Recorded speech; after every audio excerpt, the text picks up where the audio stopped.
कहावत जिसकी लाठी उसकी भैंस। तो कहानी कुछ यूं है कि एक ब्राह्मण को कहीं से यजमानी में एक भैंस मिली। उसे लेकर वह घर की ओर रवाना हुआ।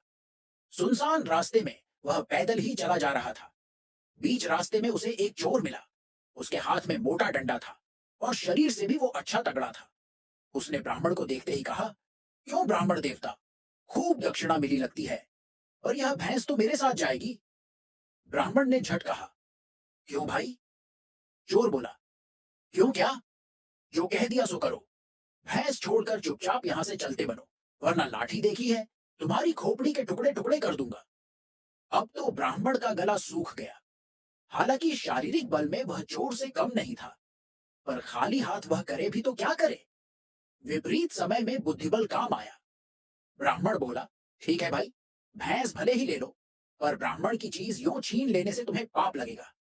बदले में कुछ देकर भैंस लेते तो पाप से बच जाते। चोर बोला, यहां मेरे पास देने को धरा क्या है? ब्राह्मण ने झट कहा, और कुछ न सही, लाठी देकर भैंस का बदला कर लो।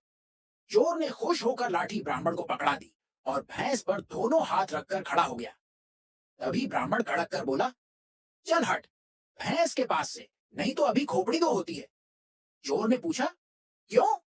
ब्राह्मण बोला, क्यों क्या? जिसकी लाठी उसकी भैंस। चोर को अपनी बेवकूफी समझ आ गई और उसने वहां से भागने में ही भलाई समझी। किसी ने सच ही कहा है कि जिसमें अक्ल है उसमें ताकत है। तो अब समझे कि यह कहावत यहीं से शुरू हुई, जिसकी लाठी उसकी भैंस। क्या अभी भी तुम चैनल को सब्सक्राइब और लाइक नहीं करोगे?